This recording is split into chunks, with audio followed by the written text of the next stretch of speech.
Hi guys, today we are propagating Sansevieria snake plants. I was going to say like these things. This thing, now mine is in a very sorry state. There is nothing wrong with it.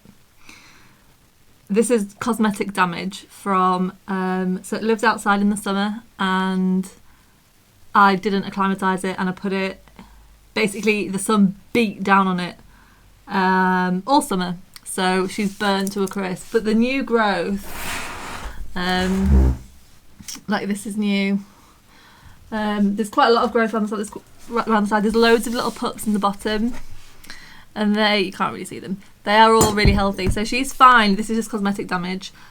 I know a lot of people aren't willing to do this to their plants. Putting them outside makes them grow faster. There is absolutely no other reason to do it. Also, space. So yeah, so I brought her in. I love Sansevieria. I've got not really got any interest in having any more. So when I propagate them, I tend to just keep them in the same pot. I don't actually tend to propagate them very often. But I was writing an article about propagating them, so I thought I'll just do it and show you, and then it's an easier resource. Because propagating Sansevieria, whilst being easy, is not for the patient. It takes ages. The easiest thing you can do is just leave them, and these little babies, there's the one there, they just turn up and like fairly readily, they just show up, so you can just wait for that. I wouldn't put them in too big of a pot, with the anticipation that you get loads of pups. I tend to think they're like a tighter squeeze in the pot. If you really keep them root bound, that stresses them out and you can actually get them to bloom. If that's something that you're interested in doing. This is a really bad angle for you, love. Is that better? Not really. I would trim it off, but I've not. There's no reason other than I simply haven't. So yeah, oh no, that's not in the frame really. So yeah, but propagating them is really easy. It just takes a while for them to root. So this is one oh, we've got a fly corpse in this one. Right. So you can propagate them by taking leaf cuttings. You can take off a whole, if you don't if you don't want to leave like a flat edge like that, you can cut them right at the base and then cut several cuttings. I'll show you. I don't have any scissors. Yes, I do. Right, let's find an unhealthy looking one. Who looks sad? You don't look great. And like this, I wouldn't have thought that would affect how they grow. So with this, I would cut it into 2. You could cut it into 3, depending on how you fancy doing it. I would normally cut it straight across, but actually I've just realised that you could cut the triangle in now. So when you cut snake plant props, I cut them with a little notch in the bottom. Now I don't know why, I was just told to do this. I assume it's to do with there's more surface area for roots to come out of, but also it means that, I just wedge it in the little, this is just an old spice jar, but if you were putting it in a bigger jar, it would stand on the bottom and this wouldn't be touching the bottom. Like there wouldn't be any pressure from the base, if that makes any sense. So yeah, so what you can do is just cut it like that. I don't think, cutting the V helps. I don't think it's mandatory. And then just got one there, little prop. And then I'd probably actually square this off first. And then just cut a little V.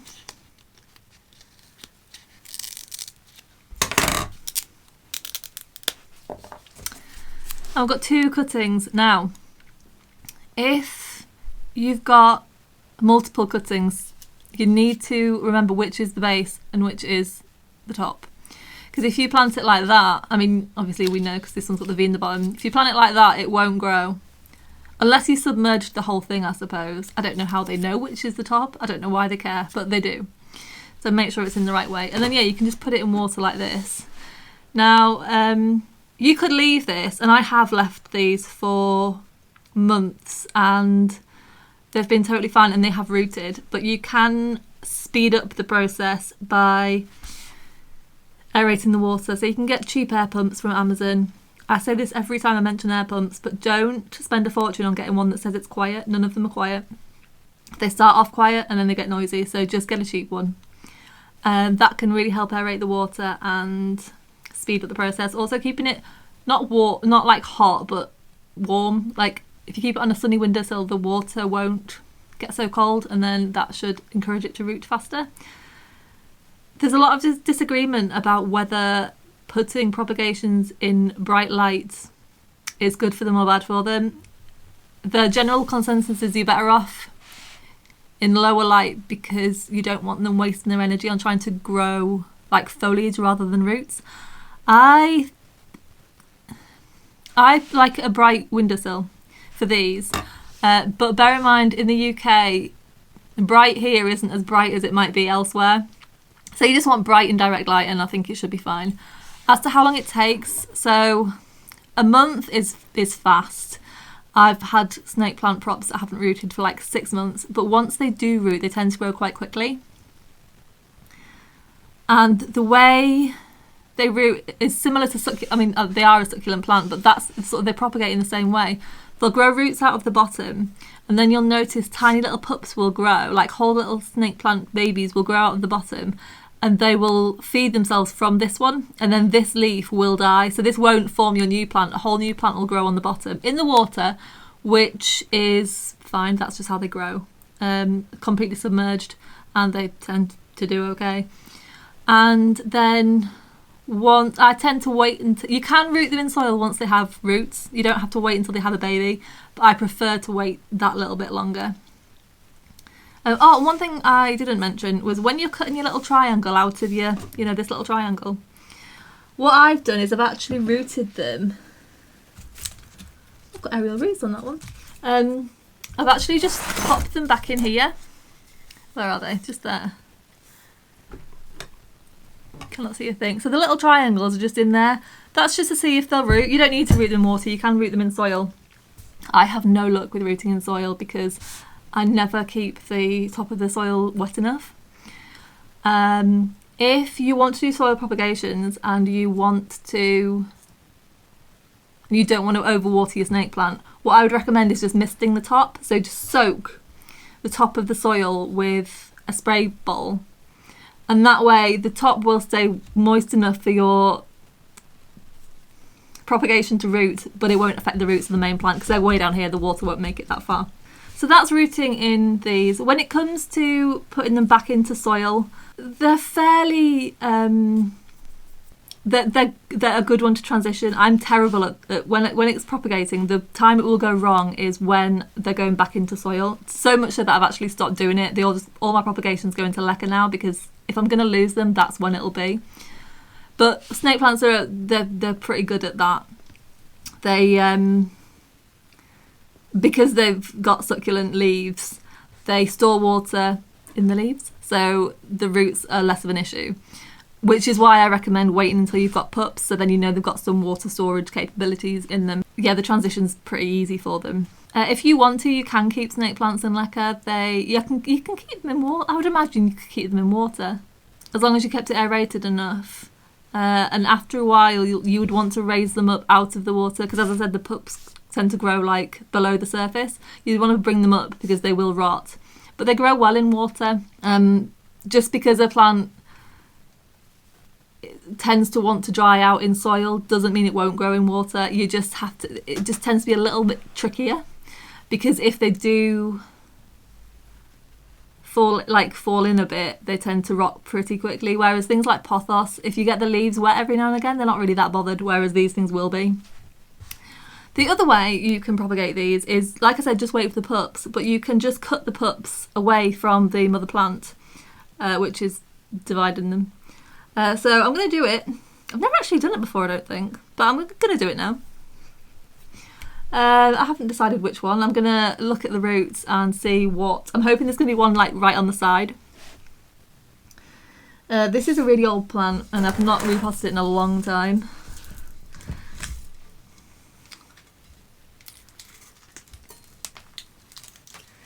What have we got? Okay. These ones are on the side. You know, the ones I showed you right at the start. So these are grown to the edge of the pot. You can see they started to grow aerial roots. So it's amazing, isn't it? Look, there's a whole baby there. There's another little baby coming up here. I just find plants really impressive. So yeah, what you could do here is just snip the little cord attaching it to its mother, and then just gently rip it away. Right, now, there's two ways you could have done that. Ideally, in an ideal world, we would remove a lot of the soil. We would have a look at the root system, we'd see where they're all landing on each other. We would gently ease the roots away from the, you know, untangle them. And then, God, look how orange these roots are. They don't look orange on camera, you'll just have to believe me. Oh, look at that perfect little baby. Do I just shove him back in? I'll put him in there with that one. I think I'll just put him back in with his mum. There you go in there. Soil everywhere. Where's my thingy? So you're entangling these roots and you're getting as big a root ball as you can onto this new prop. So it's got a good chance at living. And obviously you don't want to take more roots off the mother, but you want it to have a decent amount. So the more roots it'll have, the easier it'll be for it to transition and live by itself. Or if you've let your plant get super root bound, this is actually fine. Like, I'm not repotting this, and I probably won't repot it next year. They have quite shallow root systems in general, so you can really like let them fill out the pot. You can get a knife and just slice it away, and yeah, you will damage a lot of roots, but they can heal. And if you use a sharp enough knife and you sterilise it, now I do have a knife, I didn't know if I was going to use it. I've cleaned it, but I've not sterilised it. But what you would want to do is just run it under the hot tap and just make sure it's really clean, and that way you're not going to introduce any diseases. Now, you're not going to want to stay down there, right? Is that another one? No, that's the one I just pulled out. So I have written about this, I'll link the article below, but they are a fairly straightforward plant to propagate, and they do propagate easily, just not quickly. Leaf cuttings, I think they're sort of fun to do, and it's really weird watching the babies grow. But division is super easy, and they do have pups quite readily. If you're noticing yours isn't producing pups, I would maybe have a look at the pot size and just down pot it a bit if it's a little bit too big. They do like, it's not that they like to be root bound, but they don't like to be wet for very long. They're actually quite thirsty plants, or this one is anyway. It dries out quite quickly, but you want to be waiting until it's bone dry before you water it. The leaves start to wrinkle a little bit. But this has been out, I think, since April, and we've had periods of like 4 weeks. That's not true.